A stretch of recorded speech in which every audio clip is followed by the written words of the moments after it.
These devices say a whole lot about your habits behind the wheel. Like when you drive, how often you accelerate, even how smoothly you brake. But is 25 feet reasonable? Can you hear me? But imagine if I was using my cell phone to dial 911 to report a serious accident. And I was having some interference issues.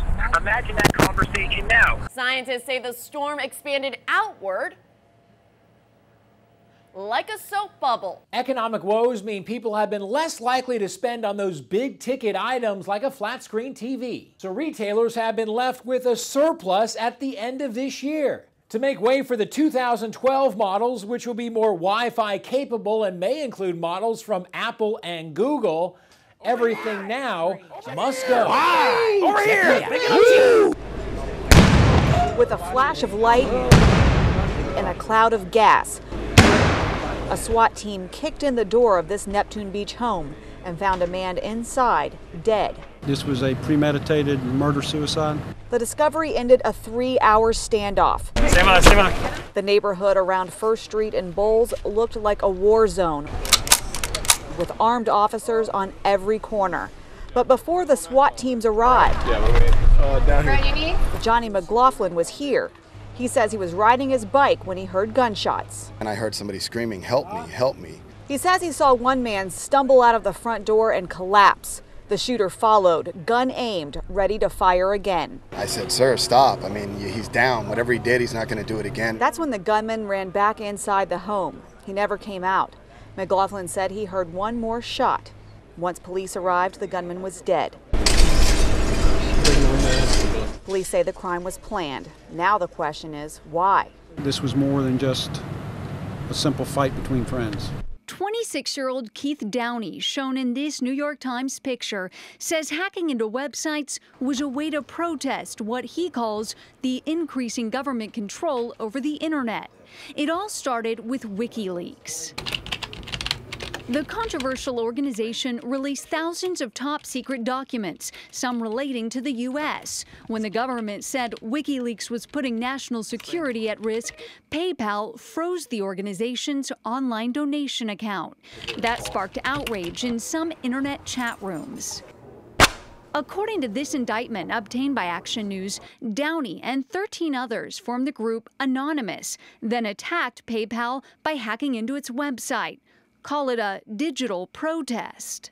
At a time when technology is changing our world, we've seen vinyls and film turn into MP3 players and memory cards. Well, now protests are turning digital. These documents say the online hacking group was, quote, motivated by political and social goals. They called it hacktivism. But the FBI says the hacktivists didn't cover their digital tracks, which led to the arrests. Keith Downey already bonded out of jail, and we found him at his Southside home. But Downey didn't want to talk on camera as he prepares to fight some serious federal charges. Watching someone across the street here, what would you expect to see in that area? This is McDowell, Jack McDowell, a private eye. Cheating wife, that type of thing, corporate espionage. His work means stakeouts, tailing and spying on people, anything within the law to get the scoop. We're pretty good at not being found or seen if we don't need to be. But the private eye is working another type of case these days, making sure you aren't playing hooky. You know, not at the mall, ball game, or bar, when you should be curled up on the couch because you've just called in sick at work. There are definitely some people paying hooky. Some of them are going out and seeking other employment when they're supposed to be at work. Some of them are just playing golf. To check up on someone, McDowell says he'll actually make house calls. He'll say he has a survey to conduct or perhaps a package to deliver. He says in only 50% of his cases, the people are actually sick. A new survey on workforce productivity found that 57% of salaried employees in the U.S. take sick days when they're not actually sick. That's up nearly 20% from just a few years ago. A bum even. Until that changes, McDowell will still be on the hunt because your day off may be his newest case. Be careful. Someone may be watching, and usually if they've hired us, we are. Peck by peck, Kent Bell, shares his story. This is how I live. This is what happened in my life. Some of it is good, some of it is not so good, but it's the hard truth. And that's why I'm writing my book. 27 words a minute, on and off, for 6 years.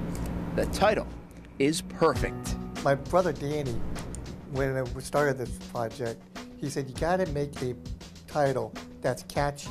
Catchy and true. The cover of the book says it all about this man. I was born like this. So to me, this is normal. This is my normal way of doing things. I don't know any other way. Never knew how to walk. I never knew how to pick up stuff. An assisted living facility is his home, but most of the time, Bell doesn't need any help. A mouth stick is his hand. At home and at work. Kent is the scoreboard operator for the UNF basketball team. When they see me, they know that, oh, the scorer's table is in quote-unquote good hands. Man, what a blessing to life he is. Because if you can't appreciate life after being with him, then there's seriously a lot of stuff going on. You probably need more professional help than anything else. Points, timeouts, fouls, substitutions, and the game clock. Bell is at the center of it all. I can tell just by the crowd's reaction which team scored, and I could actually do it with my eyes closed sometimes. He's been here almost 14 years now, and you're going to love the way Kent tells the story about how he ended up here at UNF.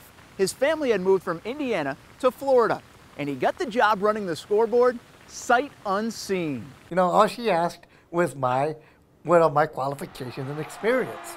That's all she asked. I took the military approach. Don't ask, don't tell.